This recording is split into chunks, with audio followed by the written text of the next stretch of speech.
US official says Russian troops could move into separatist regions of Ukraine as soon as tonight. The US expects Russian troops could move into the Donbas region of Ukraine as soon as Monday evening or Tuesday, after Russian President Vladimir Putin recognized the two pro-Moscow territories as independent, a senior US official familiar with latest the intelligence tells CNN.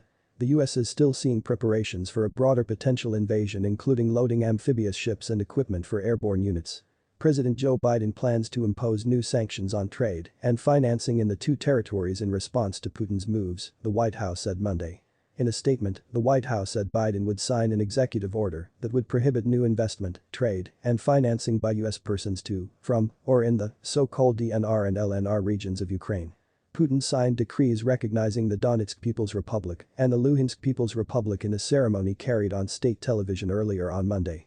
Russian troops continue preparations for an invasion of Ukraine, but diplomacy will be pursued until the tanks roll, a senior U.S. administration official said. Russian troops have continued to move closer to the border, the official said, saying they see plans being laid for an invasion at any moment.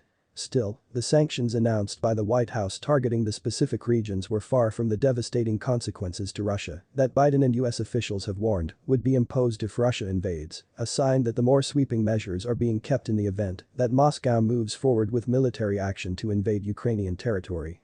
The U.S. is declining to specify whether so-called peacekeeping forces sent from Russia into eastern Ukraine would constitute a further invasion of the country. Instead, the official said Russian forces have been operating in the Donbas region since Moscow's first incursion into the country in 2014. Russian troops moving into Donbas would not itself be a new step. Russia has had forces in the Donbas region for the past 8 years, the official said. The official, speaking to reporters on the condition of anonymity, said the US would monitor Russian actions on the ground but declined to say whether the entry of troops would trigger the large package of sanctions that have been promised. We will observe and assess what actions Russia actually takes and respond accordingly, the official said. Biden's executive order will also allow the US to impose sanctions on anyone operating in those areas. And the White House said it would soon announce additional measures related to today's blatant violation of Russia's international commitments. To be clear, these measures are separate from and would be in addition to the swift and severe economic measures we have been preparing in coordination with allies and partners should Russia further invade Ukraine, White House Press Secretary Jen Psaki wrote in a statement. Secretary of State Antony Blinken hinted that more action is coming and tweeted that Kremlin recognition of the so-called Donetsk and Luhansk People's Republics as independent requires a swift and firm response, and we will take appropriate steps in coordination with partners. The fact Russian troops may be operating more openly in eastern Ukraine could change U.S. calculus, according to the official. There have been Russian troops in the Donbas for 8 years now. And, Russia has denied this.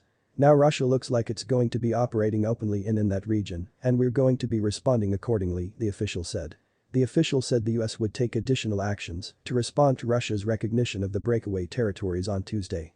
The U.S. response followed a lengthy speech from Putin Monday, in which he attacked both Ukraine and the West, before signing the decrees recognizing the two controversial separatist-held regions. Putin's announcement follows various Russian claims of provocations over the past several days that the U.S. and Ukraine say are false flag operations Moscow is using to try to manufacture justification for war. Western officials fear that Monday's move is the precursor to a full-scale Russian invasion of Ukraine.